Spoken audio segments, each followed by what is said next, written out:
Hello friends, मैं हार्दिक। आज आम आलोचना करवा अलंकार। अलंकार एक नंबर विशिष्ट प्रश्न उत्तर आलोचना करवा। तो वीडियो को ध्यान सहित शेष पर्यटन देखो। वीडियो शेष तुम मान गोटे प्रश्न रही जहाँ तुम मैंने मत कमेंट कर जनइब। जदि आपण मैंने आम चैनल नुआ ताले चैनल टी सब्सक्राइब कर नियंतु एवं वीडियो टी लाइक कर दियंतु। तो एबे आरंभ करवा प्रश्न उत्तर। प्रथम प्रश्न, साहित्य रे अलंकार कहले कौन बुझ? साहित्य रे अलंकार कहले कौन बुझ? उत्तर, काव्य काव्य कविता को सरस सुंदर और रमणीय करने को जो सौंदर्य वर्षक उपादान प्रयोजन हुए बा व्यवहार करा जाए ताहाको अलंकार कहा जाए। परवर्ती प्रश्न दुई, साहित्य रे अलंकार मुख्यतः केते प्रकार उल्लेख कर? साहित्य रे मुख्यतः अलंकार केते प्रकार उल्लेख कर? उत्तर, साहित्य रे व्यवहृत होउथिबा अलंकार दुई प्रकार, से दुईटी हेउछि शब्दालंकार और अर्थालंकार। परवर्ती प्रश्न, शब्दालंकार काहाकू कहा जाए? शब्दालंकार काहाकू कहा जाए? उत्तर, शब्दर वैचित्र्य कारक धर्म को शब्दालंकार कहा जाए। परवर्ती प्रश्न चारि, अर्थालंकार काहाकू कहा जाए? अर्थालंकार काहाकू कहा जाए? उत्तर, जो अलंकार द्वारा काव्य रे व्यवहृत शब्दर अर्थ सौंदर्य तथा चितार्शक होता है ताहाकू अर्थालंकार कहा जाए। परवर्ती प्रश्न, अनुप्रास अलंकार संज्ञा निर्देश कर। अनुप्रास अलंकार संज्ञा निर्देश कर। उत्तर, वाक्य मध्य एक प्रकार व्यंजन वर्ण पुनः पुनः आवृत्ति को अनुप्रास अलंकार कहा जाए। एबे देखिबा प्रश्न नंबर 6, छेकानुप्रास अलंकार काहाकू कहा जाए? छेकानुप्रास अलंकार काहाकू कहा जाए? उत्तर, अनेक व्यंजन वर्ण साम्यरोहिक क्रमानुसार बारंबार आवृत्त हेले ताहाकू छेकानुप्रास हुए। परवर्ती प्रश्न 7, वृत्ति अनुप्रास अलंकार काहाकू कहा जाए? वृत्ति अनुप्रास अलंकार काहाकू कहा जाए? उत्तर, जेबे काव्य मध्य एक किंबा एकाधिक व्यंजन वर्ण क्रमानुसार बा क्रमानुसार न थाई बारंबार आवृत्ति हुअंती ता वृत्तानुप्रास हुए। परवर्ती प्रश्न 8, श्रुत्यानुप्रास अलंकार कौन? श्रुत्यानुप्रास अलंकार कौन? उत्तर, जेउटी कंठ ता अष्ट और दंत प्रभृति उच्चारण स्थान मानक एकत्र उच्चार्य हेतुक व्यंजन वर्ण सादृश्य परिलक्षित हुए ताहाकू श्रुतानुप्रास हुए। परवर्ती प्रश्न, लाटानुप्रास अलंकार कौन? लाटानुप्रास अलंकार कौन? उत्तर, जेउठारे बारंबार व्यवहृत शब्द अर्थगत साम्य रक्षा करी भिन्न भिन्न अभिप्रायर द्योतक हुअंती ताहा लाटानुप्रास हुए। परवर्ती प्रश्न 10, अंत्यानुप्रास अलंकार काहाकू कहा जाए? अंत्यानुप्रास अलंकार काहाकू कहा जाए? उत्तर, पद्य रे अंत्य वर्ण और उपांत्य स्वर समता रही पुनः पुनः उच्चारण हेले अंत्यानुप्रास हुए। जमक अलंकार कहले कौन बुझ? जमक अलंकार कहले कौन बुझ? उत्तर, भिन्नार्थबोधक एक प्रकार शब्दर पुनरावृत्ति को जमक कहा जाए। परवर्ती प्रश्न 12, आद्य जमक अलंकार काहाकू कहा जाए? आद्य जमक अलंकार काहाकू कहा जाए? उत्तर, आद्य पादर आद्य रे जमक रहिले आद्य जमक हुए।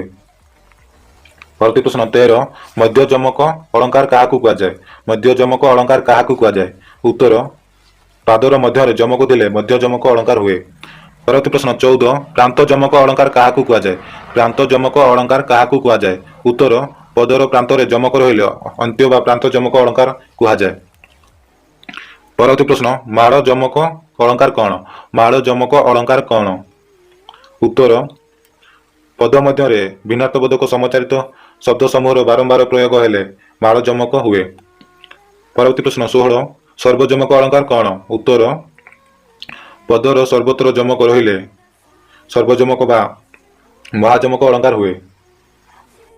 17, श्लेष अलंकार कौन उल्लेख कर? श्लेष अलंकार कौन उल्लेख कर? उत्तर, जो स्थल गोटे शब्द थरे मात्र व्यवहृत होई दुई बा तहारु अधिकतर प्रकाश करुथाए सेठारे श्लेष अलंकार हुए। 18, श्लेष अलंकार केते प्रकार ओ कौन कौन उल्लेख कर? श्लेष अलंकार केते प्रकार ओ कौन कौन उल्लेख कर? उत्तर, श्लेष अलंकार 3 प्रकार यथा अभंग, सभंग और भंगाभंग। परवर्ती प्रश्न 19, उपमा अलंकार काहाकू कहा जाए? उपमा अलंकार काहाकू कहा जाए? उत्तर, समान धर्म विशिष्ट भिन्न जातीय वस्तु दुईटी ଉପମାନ ଓ ଉପମେୟ ର ସାଦୃଶ୍ୟ ବର୍ଣ୍ଣନା ହେଲେ ଉପମା ଅଳଙ୍କାର ହୁଏ। ପରବର୍ତ୍ତୀ ପ୍ରଶ୍ନ, ଉପମେୟ କାହାକୁ କୁହାଯାଏ? ଉପମେୟ କାହାକୁ କୁହାଯାଏ? ଉତ୍ତର, କାବ୍ୟ କବିତାରେ ଯେଉଁ ପ୍ରକୃତ ବର୍ଣ୍ଣନୀୟ ବସ୍ତୁକୁ ତୁଳନା ଦିଆଯାଇଥାଏ ତାହାକୁ ଉପମେୟ କୁହାଯାଏ। ପରବର୍ତ୍ତୀ ପ୍ରଶ୍ନ 21, ଉପମାନ କାହାକୁ କୁହାଯାଏ? ଉପମାନ କାହାକୁ କୁହାଯାଏ? ଉତ୍ତର, କାବ୍ୟରେ ପ୍ରକୃତ ବସ୍ତୁକୁ ଯାହା ସହିତ ତୁଳନା କରାଯାଏ ତାହାକୁ ଉପମାନ କହନ୍ତି। ଏବେ ଦେଖିବା 22 ପ୍ରଶ୍ନ, ଉପମାବାଚକ ଶବ୍ଦ କଣ ଉଲ୍ଲେଖ କର? ଉପମାବାଚକ ଶବ୍ଦ କଣ ଉଲ୍ଲେଖ କର? ଉତ୍ତର, ଯେଉଁ ଶବ୍ଦମାନେ ଉପମାନ ଓ ଉପମେୟର ସାଦୃଶ୍ୟକୁ ପରିପୁଷ୍ଟନ କରିବାକୁ ବ୍ୟବହୃତ ହୁଅନ୍ତି ସେମାନେ ଉପମାବାଚକ ଶବ୍ଦ। ଯଥା ପରି, ତୁଲ୍ୟ, ସଦୃଶ୍ୟ, ପ୍ରାୟ ଇତ୍ୟାଦି ଉପମାବାଚକ ଶବ୍ଦ ବା ସାଦୃଶ୍ୟବାଚକ ଶବ୍ଦ। 23, ସାଧାରଣ ଧର୍ମ କଣ? ସାଧାରଣ ଧର୍ମ କଣ? ଉତ୍ତର, ଉପମାନ ଓ ଉପମେୟର ଐକ୍ୟ, ସମତା ବା ସାଦୃଶ୍ୟକୁ ସାଧାରଣ ଧର୍ମ କୁହାଯାଏ। ଉଦାହରଣ ରମଣୀୟ, ବର୍ତ୍ତୁଳ ଇତ୍ୟାଦି। ପରବର୍ତ୍ତୀ ପ୍ରଶ୍ନ 24, ମାଳପମା କାହାକୁ କୁହାଯାଏ? ମାଳପମା କାହାକୁ କୁହାଯାଏ? ଉତ୍ତର, ଯେଉଁଠାରେ ଗୋଟିଏ ଉପମେୟ ସହିତ ଅନେକ ଉପମାନ ଦିଆଯାଏ ସେଠାରେ ମାଳପମା ଅଳଙ୍କାର ହୁଏ। ପରବର୍ତ୍ତୀ ପ୍ରଶ୍ନ, ପୂର୍ଣ୍ଣପମା କାହାକୁ କୁହାଯାଏ? ପୂର୍ଣ୍ଣପମା କାହାକୁ କୁହାଯାଏ? ଉତ୍ତର, ଯେଉଁଠାରେ ଉପମେୟ, ଉପମାନ, ଉପମା ବାଚକ ଶବ୍ଦ ଓ ସାଧାରଣ ଧର୍ମର ସ୍ପଷ୍ଟ ଉଲ୍ଲେଖ ଥାଏ ସେଠାରେ ପୂର୍ଣ୍ଣପମା ହୁଏ। ପରବର୍ତ୍ତୀ ପ୍ରଶ୍ନ, ଲୁପ୍ତପମା କାହାକୁ କୁହାଯାଏ? ଲୁପ୍ତପମା କାହାକୁ କୁହାଯାଏ? ଉତ୍ତର, ଯେଉଁଠାରେ ଉପମାନ, ଉପମେୟ, ସାଧାରଣ ଧର୍ମ ଓ ସାଦୃଶ୍ୟବାଚକ ଶବ୍ଦମାନଙ୍କ ମଧ୍ୟରୁ ଗୋଟିଏକର ବା ଦୁଇଟି ଲୋପ ହୋଇଥାଏ ତାହାକୁ ଲୁପ୍ତପମା କହନ୍ତି। ପରବର୍ତ୍ତୀ ପ୍ରଶ୍ନ, ରୂପକ ଅଳଙ୍କାର କଣ ଉଲ୍ଲେଖ କର? ରୂପକ ଅଳଙ୍କାର କଣ ଉଲ୍ଲେଖ କର? ଉତ୍ତର, ଉପମାନ ଓ ଉପମେୟର ଅଭେଦ କଥନକୁ ରୂପକ ଅଳଙ୍କାର କୁହାଯାଏ। ଏବେ ଦେଖିବା 28, ସାଙ୍ଗ ରୂପକ ଅଳଙ୍କାର କହିଲେ କଣ ବୁଝ? ସାଙ୍ଗ ରୂପକ ଅଳଙ୍କାରର କହିଲେ କଣ ବୁଝ? ଉତ୍ତର, ଯେଉଁଠାରେ ଅଙ୍ଗରେ କୌଣସି ବସ୍ତୁର ଆରୋପ କରାଯାଇ ତାହାର ଅଙ୍ଗୀଭୂତ ବସ୍ତୁମାନଙ୍କର ଅନ୍ୟ ସବୁ ବସ୍ତୁର ଆରୋପ କରାଯାଇଥାଏ ସେଠାରେ ସାଙ୍ଗ ରୂପକ ଅଳଙ୍କାର ହୁଏ। 29, ନିରଙ୍ଗ ରୂପକ ଅଳଙ୍କାର ସଂଜ୍ଞା ଉଲ୍ଲେଖ କର। ନିରଙ୍ଗ ରୂପକ ଅଳଙ୍କାର ସଂଜ୍ଞା ଉଲ୍ଲେଖ କର। ଉତ୍ତର, ଯେଉଁଠାରେ ଗୋଟିଏ ଉପମେୟ, ଗୋଟିଏ ମାତ୍ର ଉପମାନର ଆରୋପ ହୋଇଥାଏ ଅଥବା ଅଭେଦ କଳ୍ପନା କରାଯାଇଥାଏ ସେଠାରେ ନିରଙ୍ଗ ରୂପକ ଅଳଙ୍କାର ହୁଏ। 30, ପରମ୍ପରିତ ରୂପକ ଅଳଙ୍କାର ସଂଜ୍ଞା ନିରୂପଣ କର। ପରମ୍ପରିତ ରୂପକ ଅଳଙ୍କାରର ସଂଜ୍ଞା ନିରୂପଣ କର। ଉତ୍ତର, ଯେଉଁଠାରେ ଆରୋପ ଅନ୍ୟ ଏକ ଆରୋପର ହେତୁ ହୁଏ ସେଠାରେ ପରମ୍ପରିତ ରୂପକ ଅଳଙ୍କାର ହୁଏ। ପ୍ରଶ୍ନ ନମ୍ବର 31, ବ୍ୟକ୍ତିରେଖ ଅଳଙ୍କାର କାହାକୁ କୁହାଯାଏ? ବ୍ୟକ୍ତିରେଖ ଅଳଙ୍କାର କାହାକୁ କୁହାଯାଏ? ଉତ୍ତର, ଉପମାନ ଠାରୁ ଉପମେୟର ଆଧିକ୍ୟ ଅଥବା ନ୍ୟୁନତା ବର୍ଣ୍ଣିତ ହେଲେ ବ୍ୟକ୍ତିରେଖ ଅଳଙ୍କାର ହୁଏ। ପରବର୍ତ୍ତୀ ପ୍ରଶ୍ନ 32, ଉତ୍ପ୍ରେକ୍ଷା ଅଳଙ୍କାର କାହାକୁ କୁହାଯାଏ? ଉତ୍ପ୍ରେକ୍ଷା ଅଳଙ୍କାର କାହାକୁ କୁହାଯାଏ? ଉତ୍ତର, ପ୍ରକୃତ ବସ୍ତୁର ଅପ୍ରାକୃତିକ ବସ୍ତୁର ସମ୍ଭାବନା କରାଗଲେ ସେଠାରେ ଉତ୍ପ୍ରେକ୍ଷା ଅଳଙ୍କାର ହୁଏ। ପରବର୍ତ୍ତୀ ପ୍ରଶ୍ନ 33, ବିଭାବନା ଅଳଙ୍କାର କାହାକୁ କୁହାଯାଏ? ବିଭାବନା ଅଳଙ୍କାର କାହାକୁ କୁହାଯାଏ? ଉତ୍ତର, କାରଣ ନଥାଇ କାର୍ଯ୍ୟର ଉତ୍ପତ୍ତି ହେଲେ ବିଭାବନା ଅଳଙ୍କାର ହୁଏ। ପ୍ରଶ୍ନ ନମ୍ବର 34, ଭିନ୍ନାର୍ଥବୋଧକ ସମଚାରିତ ଶବ୍ଦର ପୁନରାବୃତ୍ତିକୁ କେଉଁ ଅଳଙ୍କାର କୁହାଯାଏ? ଭିନ୍ନାର୍ଥବୋଧକ ସମଚାରିତ ଶବ୍ଦର ପୁନରାବୃତ୍ତିକୁ କେଉଁ ଅଳଙ୍କାର କୁହାଯାଏ?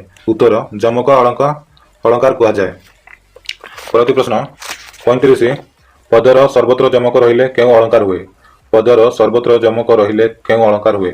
ଉତ୍ତର, ସର୍ବଯମକ ଅଳଙ୍କାର ହୁଏ। ପରବର୍ତ୍ତୀ ପ୍ରଶ୍ନ 36, ଏକ ପ୍ରକାରର ବ୍ୟଞ୍ଜନ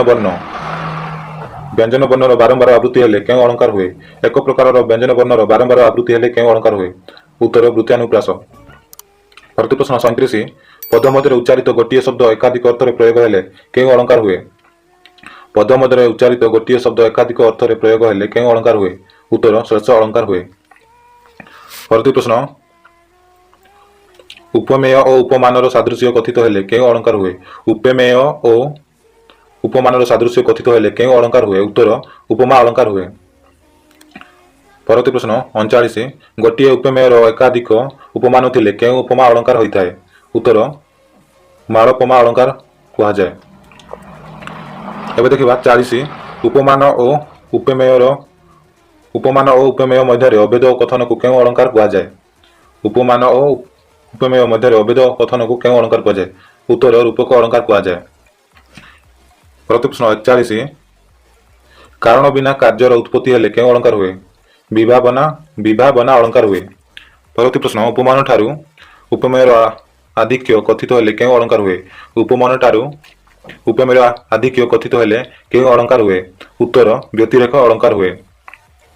ବ୍ୟତିରେକ ଅଳଙ୍କାର ହୁଏ। ତ ଆଜି ପାଇଁ ଏତିକି ଶେଷ ହୋଇଯାଇଛି। ତ ଏବେ ଆସିଯାଇଛି ତୁମମାନଙ୍କ ପାଇଁ ଗୋଟିଏ ପ୍ରଶ୍ନ ଯାହାକୁ ତୁମେମାନେ ମୋତେ କମେଣ୍ଟ ମାଧ୍ୟମରେ ଜଣାଇବ। ଭିନ୍ନାର୍ଥବୋଧକ ସମଚାରିତ ଶବ୍ଦର ପୁନରାବୃତ୍ତିକୁ କେଉଁ ଅଳଙ୍କାର କୁହାଯାଏ? ଭିନ୍ନାର୍ଥବୋଧକ ସମଚାରିତ ଶବ୍ଦର ପୁନରାବୃତ୍ତିକୁ କେଉଁ ଅଳଙ୍କାର କୁହାଯାଏ? ଉତ୍ତର କମେଣ୍ଟ କରି ଜଣାଅ।